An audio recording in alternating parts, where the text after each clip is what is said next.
Bueno, buenas tardes.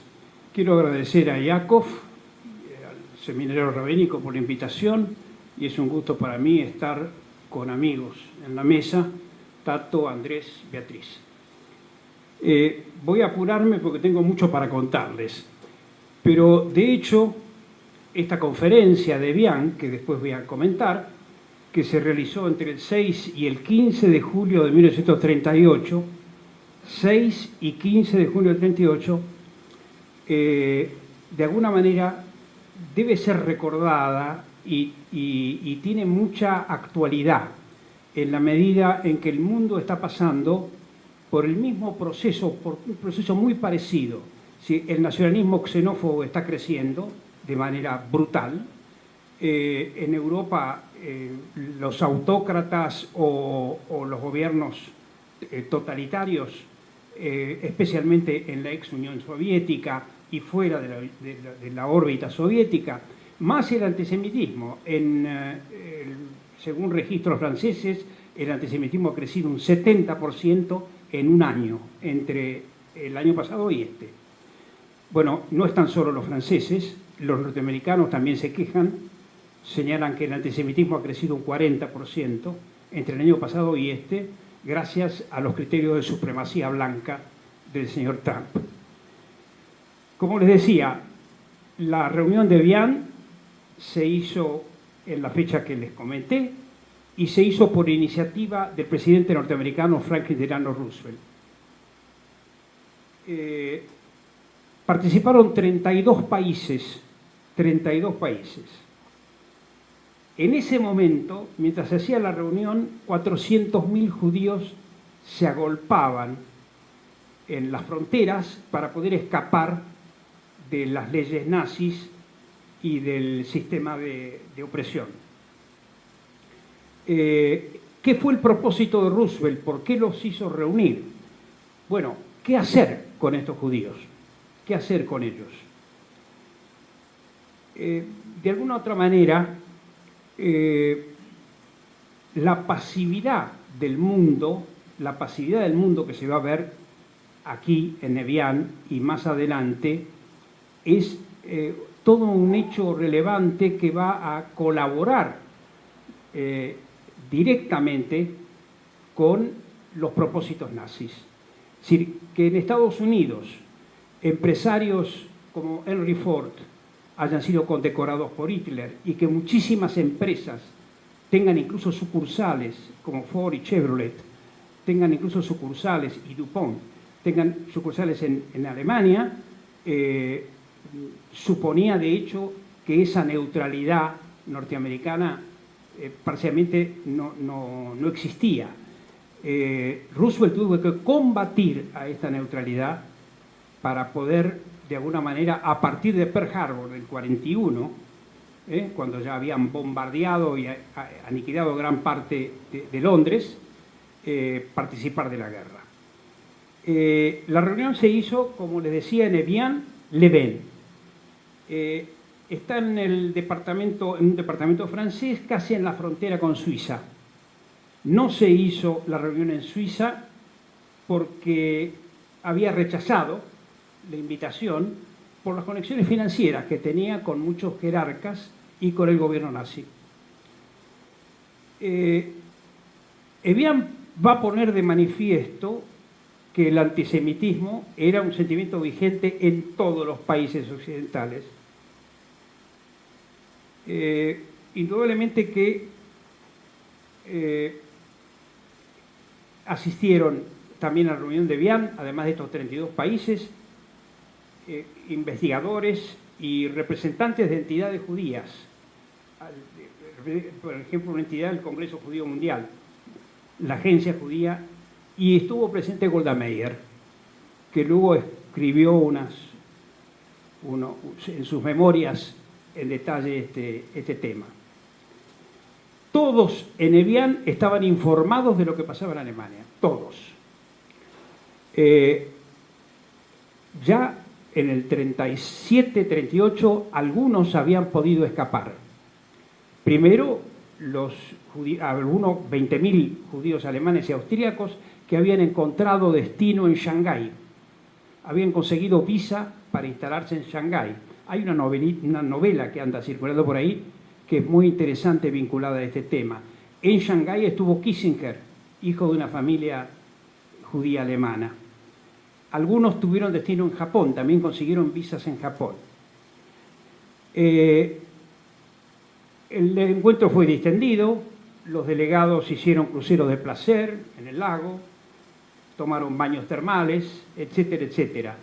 Por Argentina estuvo un alvearista que tuvo mucho contacto con los conservadores, se llamó André Le Breton, que en 1922 había sido ministro de Agricultura, un hombre que estuvo a favor de la inmigración judía en la Argentina, pero que en este tiempo, en el 38, se había dejado influenciar muchísimo por los nacionalistas católicos, por la Iglesia Católica y por la fobia al judío.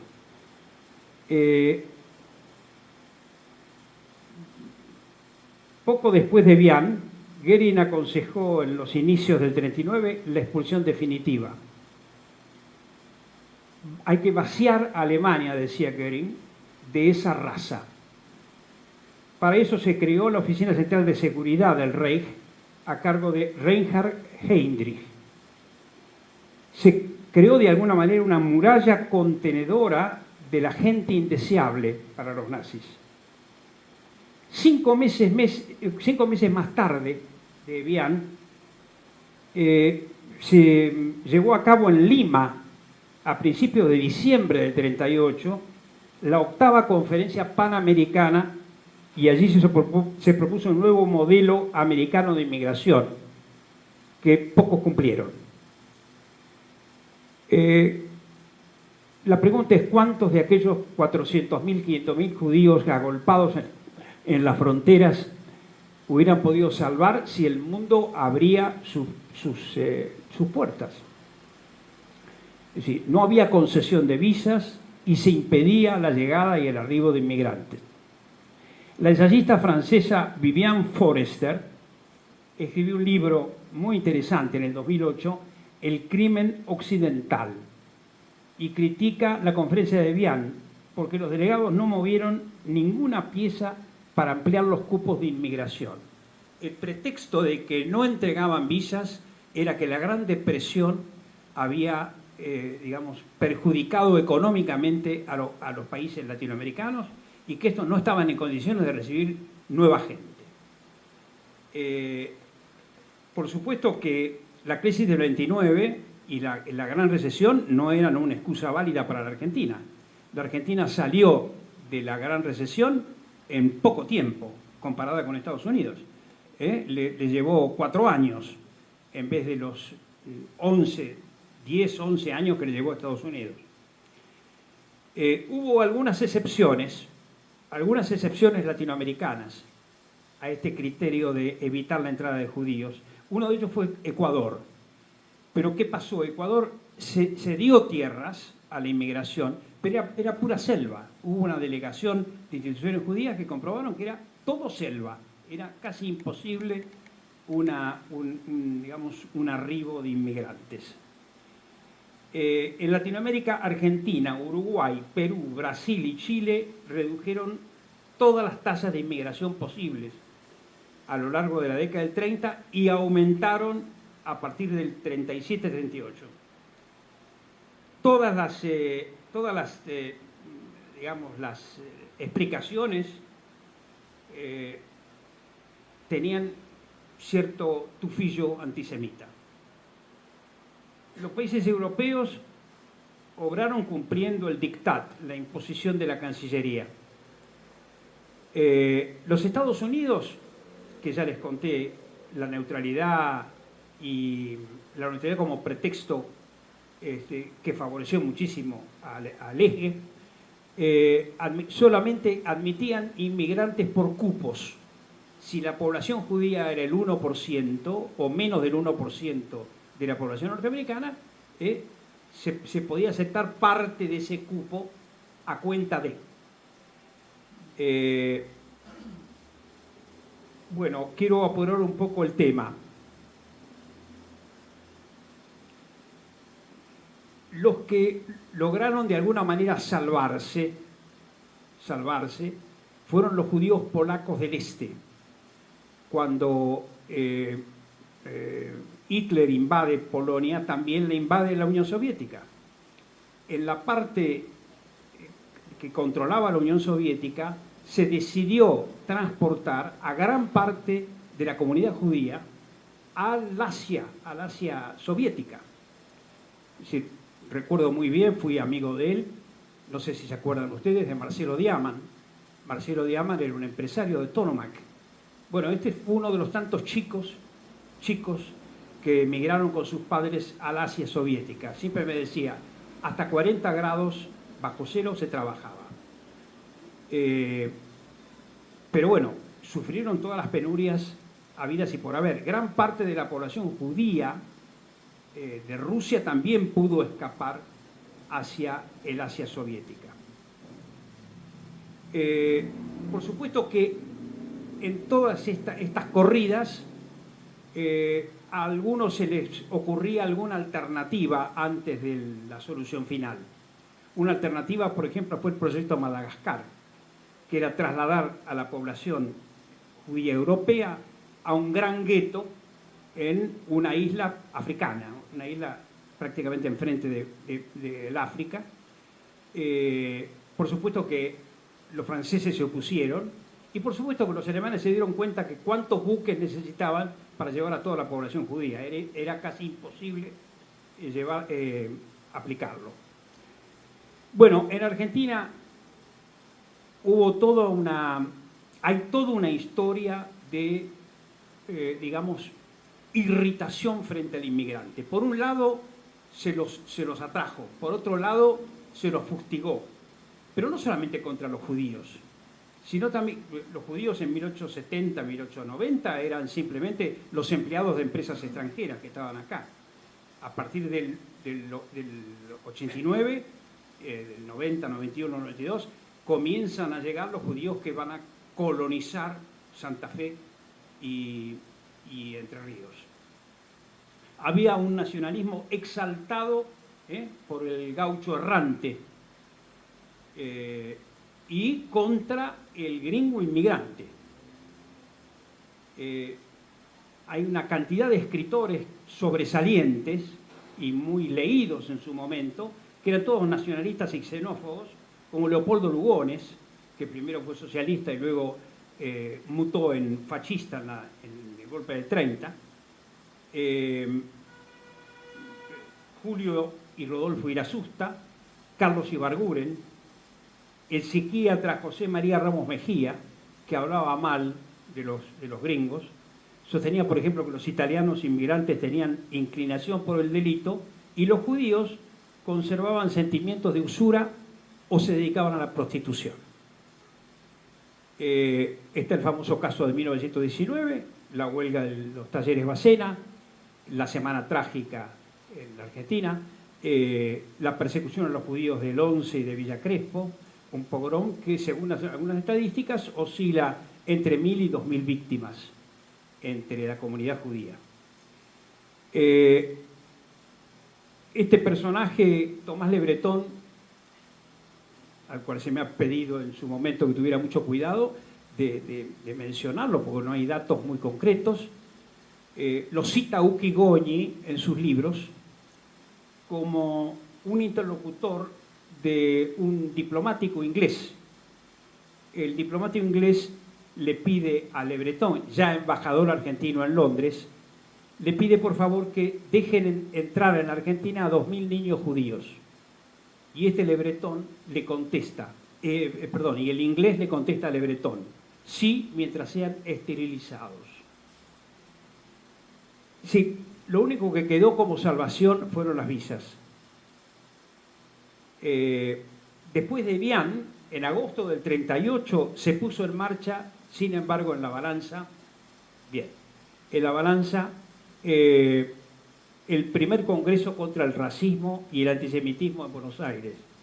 Participaron todos los partidos políticos para, de alguna manera, denostar al nazismo y al antisemitismo. contra la penetración ideológica llamada Quinta Columna Nazi.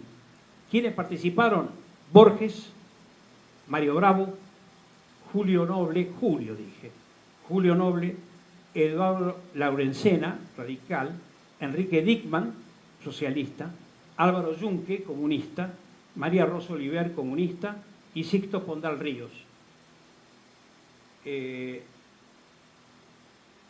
En septiembre del 39, siguiendo con las reuniones después de Vian, se celebró en Panamá la primera reunión de consulta de ministros de Relaciones Exteriores.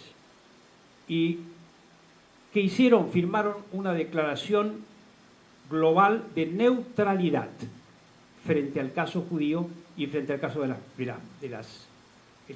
pedido de visas. Por supuesto que el proceso necesitaría mucho más tiempo, pero el proceso fue muy parecido a lo largo de Latinoamérica. Hubo excepciones, el caso chileno, que tenía una comunidad alemana muy importante en el sur. Sin embargo, hubo un presidente, Pedro Aguirre Cerda, que hizo lo imposible para que entraran judíos. No entraron en masa, pero tenía la mejor buena voluntad para el ingreso. Chile contaba en esos años con 15.000 judíos sobre un total de 5 millones de habitantes.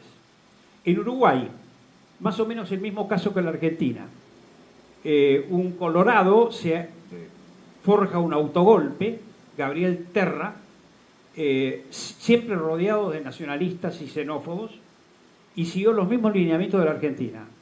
No visa, no entrada de buques con refugiados. Continúo y ya termino. En Perú hay un caso, una situación muy graciosa. También había una gran admiración por las leyes racistas alemanas, pese a que había partidos de alguna manera progresistas que tenían una dinámica y una visión totalmente distinta.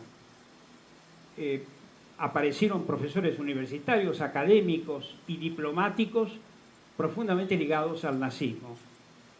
Y el detalle gracioso es que no pueden entrar los judíos porque van a contaminar al indigenismo.